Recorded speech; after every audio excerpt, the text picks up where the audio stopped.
Muito obrigado, bom dia a todos. Queria, em primeiro lugar, agradecer o convite, cumprimentar quer a Rádio Renascença, quer a Santa Casa da Misericórdia de Lisboa, pelo evento que hoje organizam e pela temática que trazem à reflexão. Cumprimentar todos os convidados, o Dr. Vieira da Silva, Carlos Oliveira, demais convidados aqui presentes e todos aqueles que nos seguem. Eu diria que como lançamento desta conferência e como, enfim, resposta também ao repto que aqui acabaram de me deixar relativamente àquilo que o poder político e, no caso, aquele que eu represento hoje como presidente do maior partido da oposição em Portugal, pode dar a uma juventude que está carregada efetivamente de inquietações e de problemas. É efetivamente uma reflexão muito premente.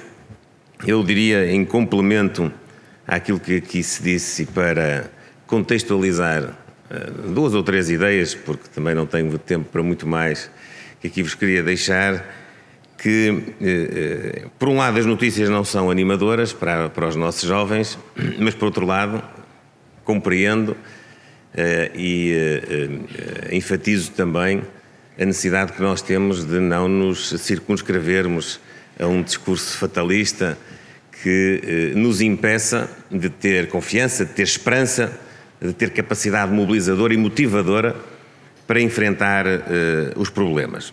Mas, de facto, atentem no seguinte, num apanhado que fiz de notícias recentes, que aliás acabaram precisamente no teaser do lançamento desta conferência na própria Rádio Renascença, eu observei o seguinte. Em setembro, enfim, os títulos dos jornais diziam mais ou menos isto. Jovens portugueses foram os que saíram mais tarde de casa dos pais na União Europeia no ano de 2021. Outro título, financeiramente inseguros, estressados e apreensivos quanto à reforma, é assim que os jovens portugueses se sentem.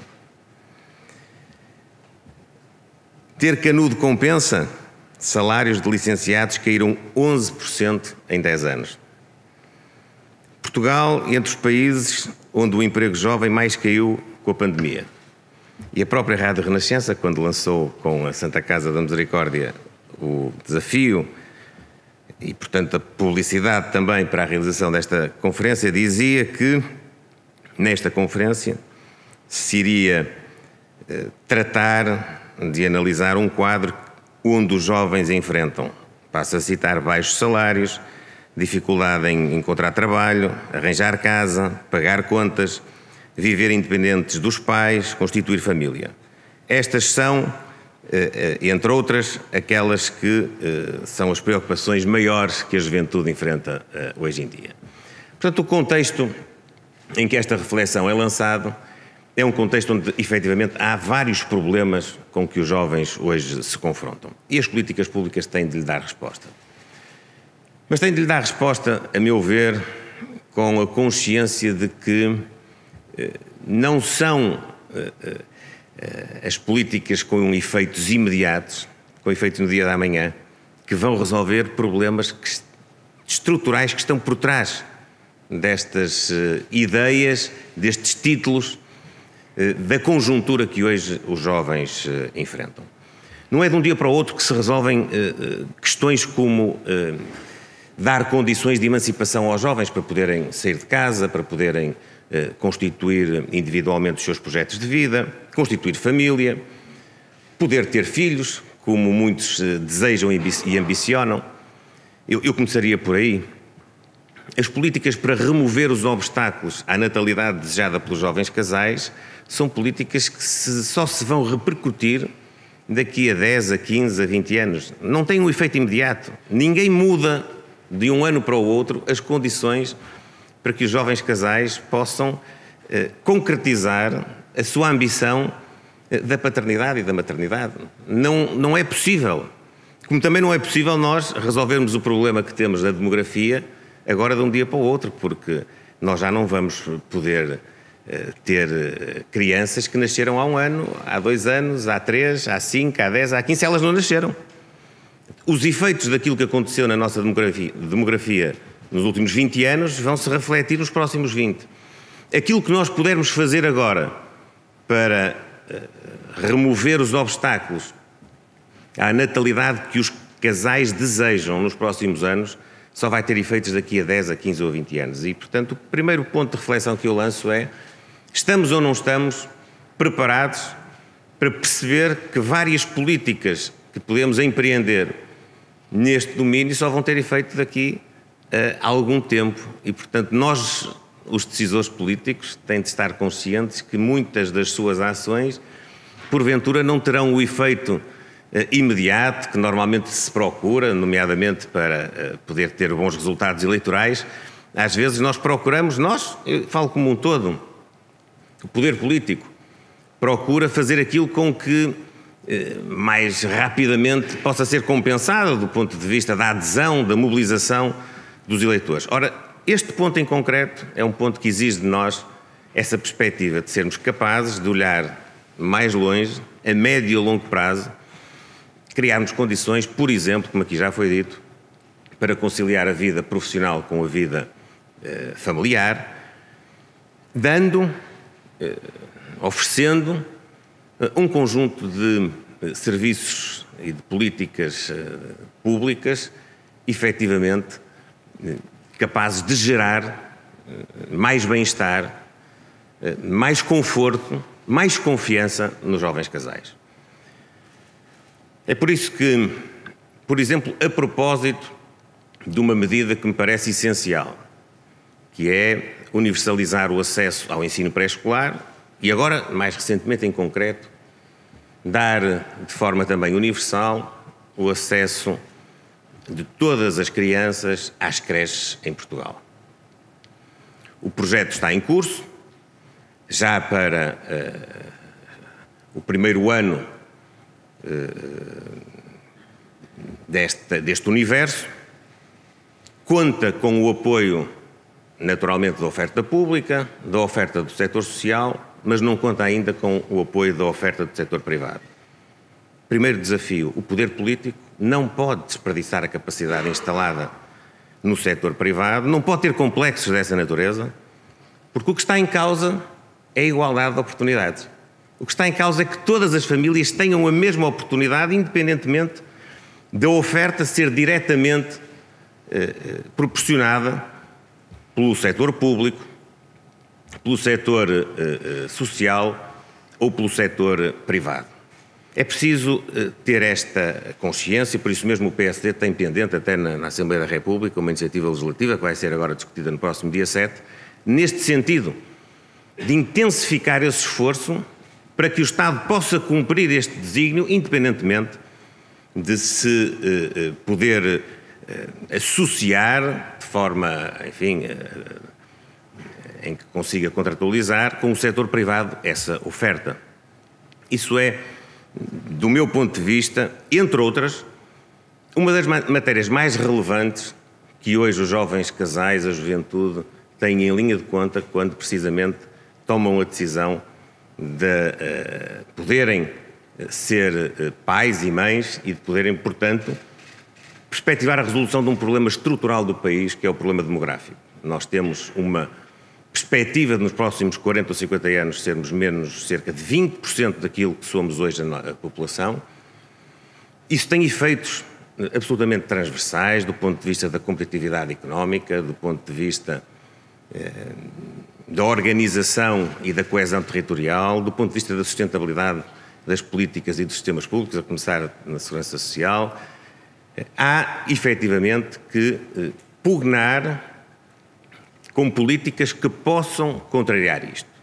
Ora, para podermos ter mais natalidade, para podermos ter mais confiança, é preciso que os jovens, a tal geração mais qualificada de sempre, tenha oportunidades de trabalho, tenha oportunidades de emprego, tenha oportunidades de poder pôr ao serviço da economia aquilo que são as qualificações que obtiveram com esforço. Isso remete-nos para outras questões que estão hoje também muito associadas às inquietações dos jovens. Desde logo aqueles que já estão no sistema de ensino. Hoje temos um problema gravíssimo que, do meu ponto de vista, está a agudizar precisamente a desigualdade entre aqueles que estão mais ou menos perto dos grandes centros urbanos onde se localizam as instituições universitárias ou aqueles que têm uma condição económica melhor que os outros. Hoje é muito problemático aquilo que se passa com muitos jovens portugueses que se esforçam para terem boas médias, para entrarem nos cursos que são as suas preferências, as suas predileções, e depois não conseguem ir para a universidade, para a faculdade, para um instituto politécnico, porque não têm alojamento nos sítios onde entraram, nos sítios para onde quiseram efetivamente direcionar a sua vida académica. Nós, em 2018, tivemos um anúncio, uma proclamação, diria mais, do Governo, que, ciente deste problema, prometeu ao país que os cerca de 15 mil alojamentos disponíveis iriam duplicar no espaço de 4 anos, mais coisa, menos coisa. Portanto, estaríamos agora a atingir cerca de 30 mil ofertas de alojamento no sistema universitário de ensino superior português. Acontece que nós hoje, em 2022, temos exatamente a mesma oferta que tínhamos em 2018. O Estado não foi capaz de cumprir a sua responsabilidade e o seu compromisso de oferecer esta capacidade de conciliação entre a vida académica, no caso, e a mobilidade territorial para que os jovens possam ir para aquilo que, no fundo, é a sua vocação, a sua escolha, e para aquilo que foi o seu esforço. Jovens que lutaram para ir para determinado tipo de curso e que, naturalmente, deverão ter, o Estado deve-lhes proporcionar condições para poderem concretizar esse objetivo e poderem ser recompensados por esse esforço. Mais uma vez aqui, o Estado falha, e quando o Estado falha, também tem de procurar ajuda. E a questão que eu coloco é: a sociedade tem ou não tem instrumentos para poder auxiliar o Estado, suprir aquilo que é a incapacidade do Estado em cumprir os seus próprios compromissos?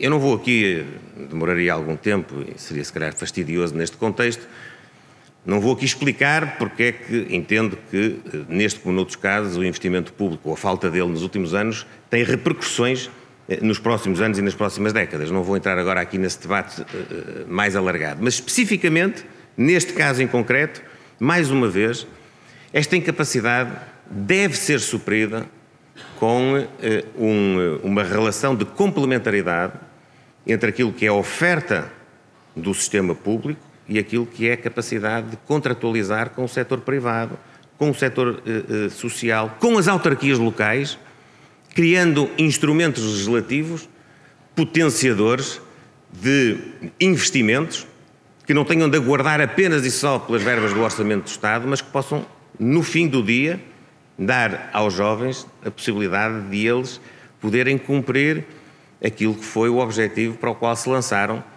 quando lutaram por um resultado académico no ensino pré-universitário que lhes concedesse a possibilidade de seguir a sua vocação.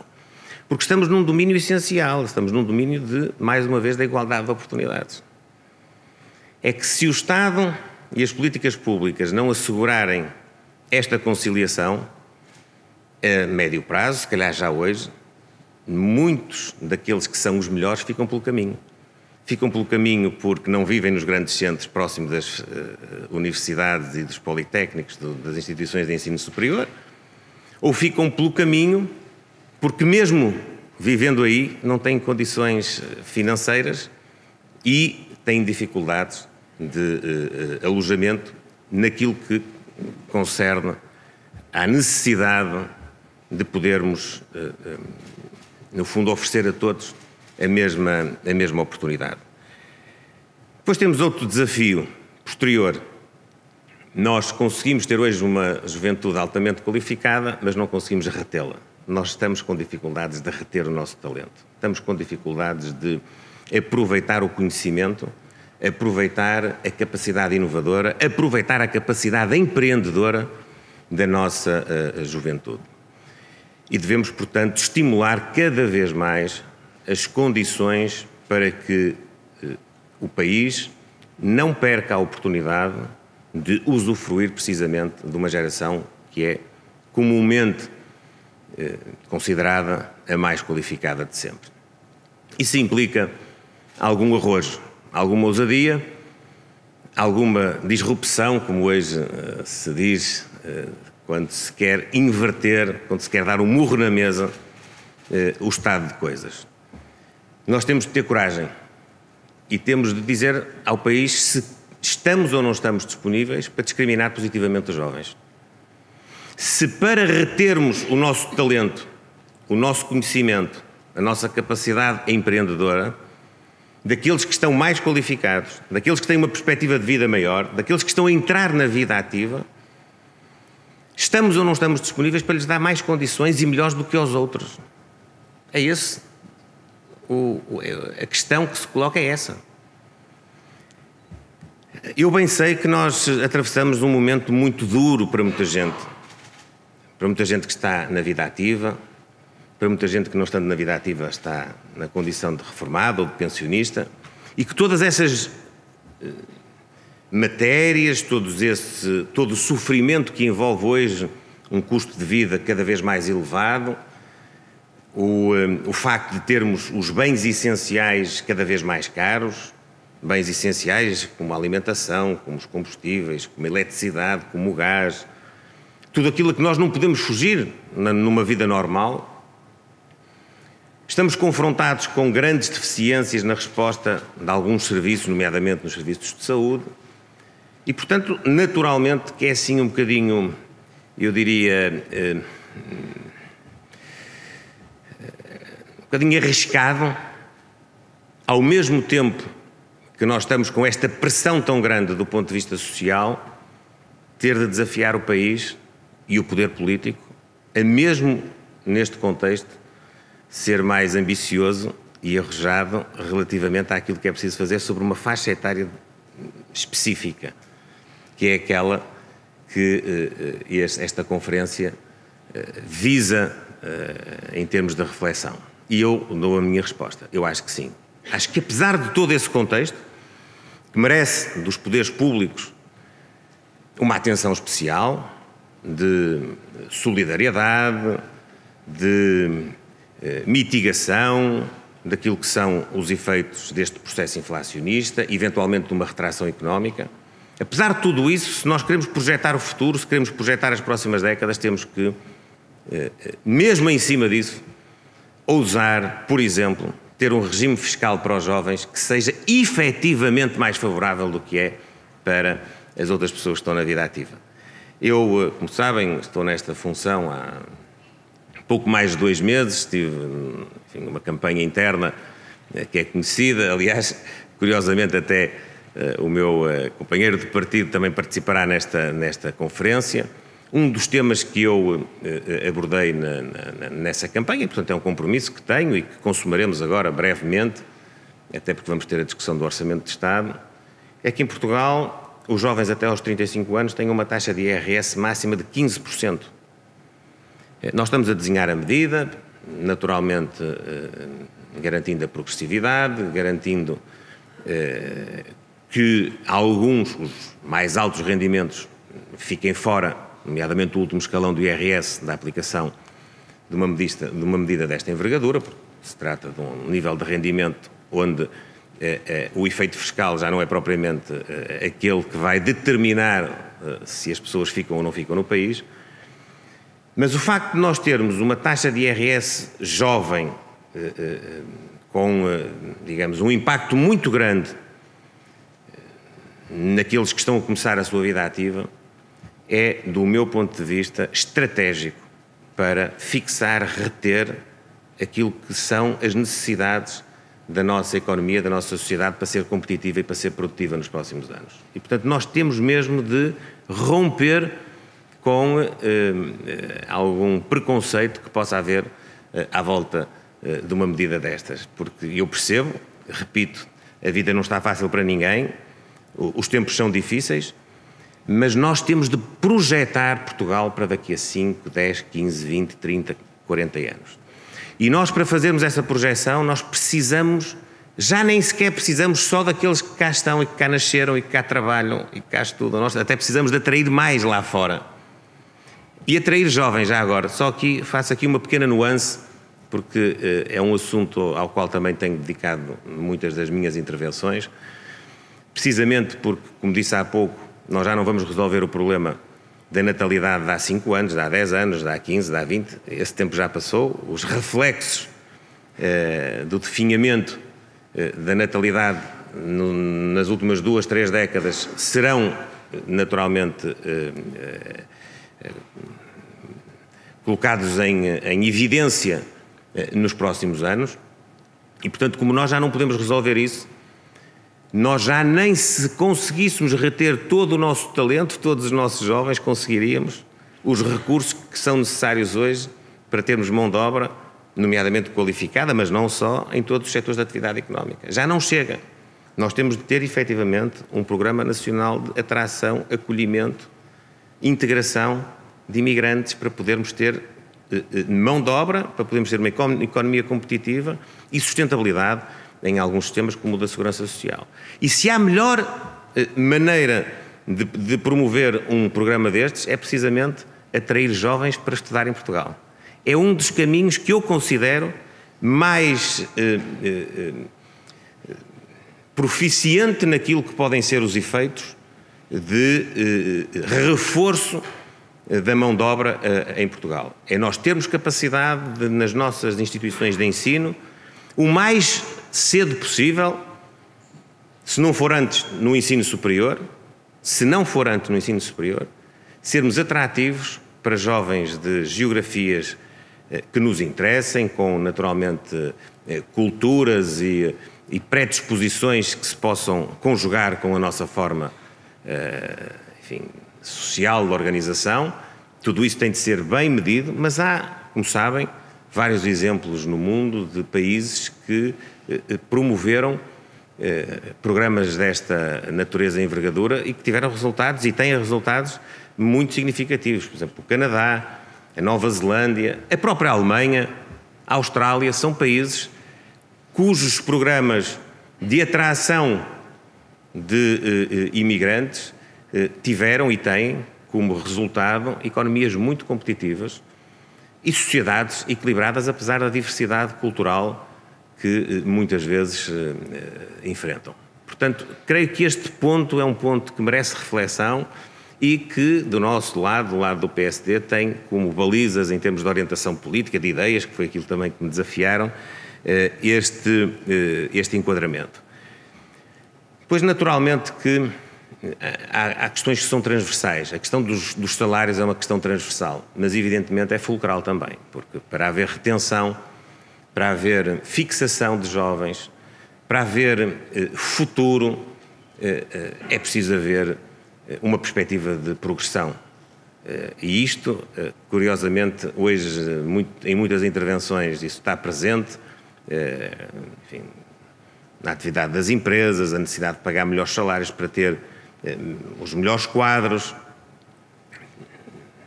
tendo os melhores quadros ser mais competitivo e mais produtivo e, portanto, gerar mais valor, criar mais riqueza, poder, naturalmente, compensar os obreiros da criação dessa riqueza com melhores salários. Mas isso também se coloca hoje na administração pública. Um jovem licenciado hoje que vá para a administração pública, quadro superior, começa por ter uma remuneração que é muito pouco acima do salário mínimo nacional. Andará 150, 200 euros acima do salário mínimo nacional. Não é propriamente a forma mais atrativa de ir buscar os melhores também para o cumprimento da tarefa de prestar serviço na administração pública. Mas o pior nem é isso. O pior é que, se isso é o início, depois a perspectiva de progressão na carreira é também muito limitada. E, portanto, também aí a própria administração, que deve ela própria lutar por ser competitiva, para oferecer melhores serviços, acaba por não ser atrativa para muitos daqueles que procuram cá ficar, procuram valorizar-se e valorizar o nosso país no médio prazo. Portanto, creio que é também urgente que na administração pública haja uma gestão dos recursos humanos que possa identificar as redundâncias, os sítios onde eventualmente há recursos alocados que têm pouca rentabilidade no sentido, enfim, positivo desse termo, não estou aqui a falar em termos financeiros, rentabilidade em termos de oferta de qualidade de serviço, de rácios de produtividade, e ao mesmo tempo saber onde é que estão as principais lacunas, e já sabemos algumas, mas para as podermos suprir nós temos de ter carreiras atrativas e temos de ter políticas, mais uma vez, que conciliem os três grandes setores, o setor público, o setor social e o setor privado. Aquilo que acontece, por exemplo, hoje na saúde, para profissionais de saúde qualificados, para médicos, para enfermeiros, é que as carreiras da administração pública não são atrativas face àquilo que é oferecido nos outros setores. E isso faz-nos pensar que a política perspectivada há 10 ou a 15 ou a 20 anos precisa de criar um sistema onde o Serviço Nacional de Saúde tenha condições de atratividade e de equiparação com os outros setores. E se calhar isso passa por uma contratualização dos serviços de saúde que o Estado pode fazer com esses setores para precisamente nivelar aquilo que são as carreiras profissionais entre todos, de maneira a que não haja este êxodo de profissionais do Serviço Nacional de Saúde para os outros setores. Eu, enfim, teria muito para poder aqui desenvolver. Creio que há uma perspectiva em que todos nós estaremos de acordo. A maior parte dos temas que hoje se colocam ao poder público, ao poder político, e que são transversais a todos os segmentos etários, e são também aos jovens. Nós, quando falamos do Serviço Nacional de Saúde, da oferta de saúde, nós, quando falamos da educação, nós, quando falamos da segurança social, nós, quando falamos das políticas culturais, das políticas desportivas, de lazer, nós estamos a falar para todos os segmentos etários, mas estamos também a falar para a juventude.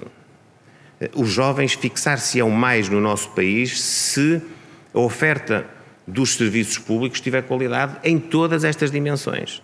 Isso é também o caminho que é preciso seguir. Por isso, eu diria que as políticas mais gerais, mais globais, são também aquelas que impactam na faixa etária mais jovem.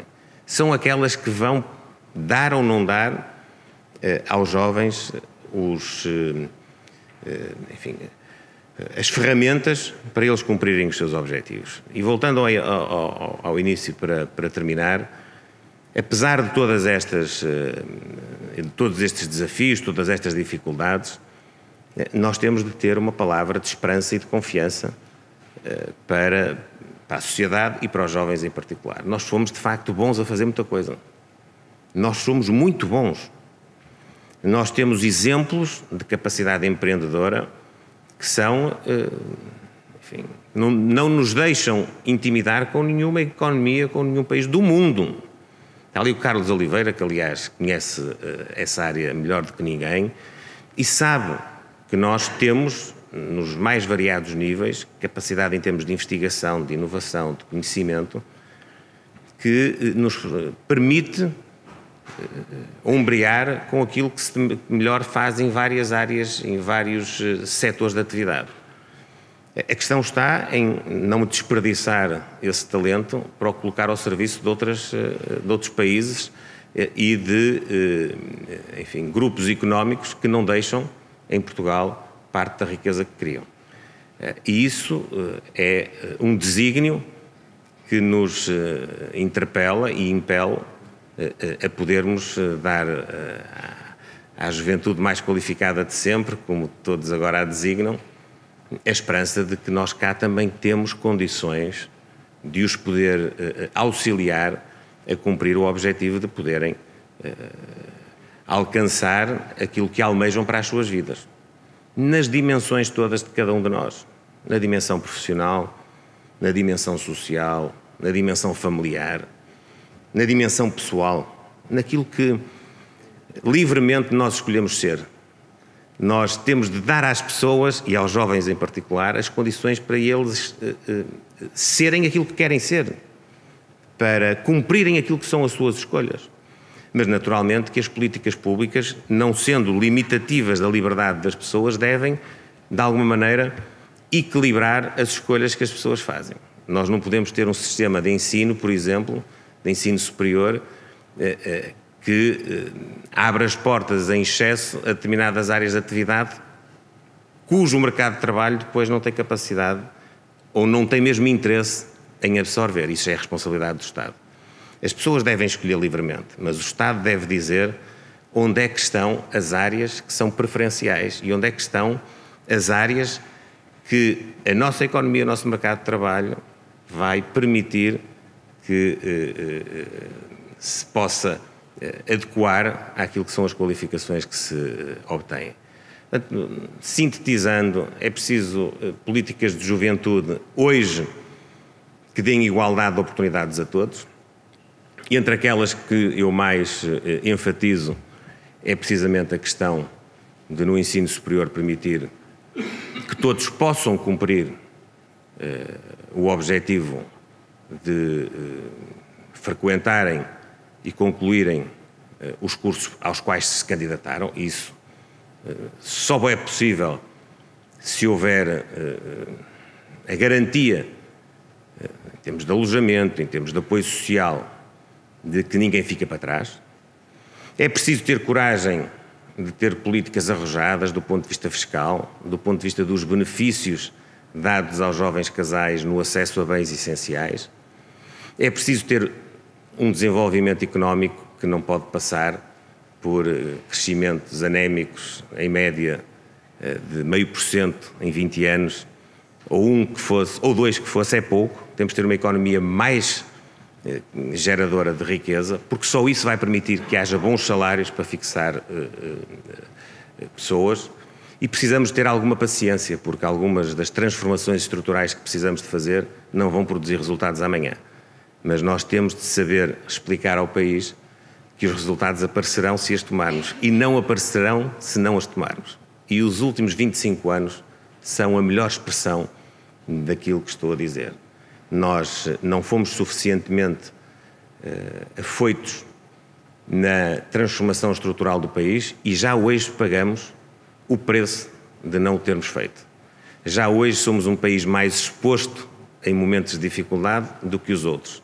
E já hoje somos um país mais incapaz de travar e suster as dificuldades mais estruturais que temos, porque precisamente não fizemos o trabalho lá atrás onde podíamos fazer. Aquilo que eu desejo é que daqui a 10 ou 15 anos ou 20 não esteja aqui alguém a dizer de nós exatamente o mesmo que eu estou agora aqui a dizer. É isso que também seguramente presidiu à realização desta conferência. Eu desejo que façam uma boa reflexão sobre este e outros temas. Não faltam temas, preocupações também ao nível ambiental, ao nível da transição digital, energética, tudo grandes desafios que temos pela frente do ponto de vista global, mas que naturalmente interessam mais àqueles que estarão aqui a seguir a nós, porque esses sim vão ser herdeiros de muitas das decisões que tomamos hoje, como estava há pouco a dizer. Portanto, uma boa reflexão, os meus parabéns aos promotores da iniciativa e naquilo que nos compete, como o maior partido da oposição hoje,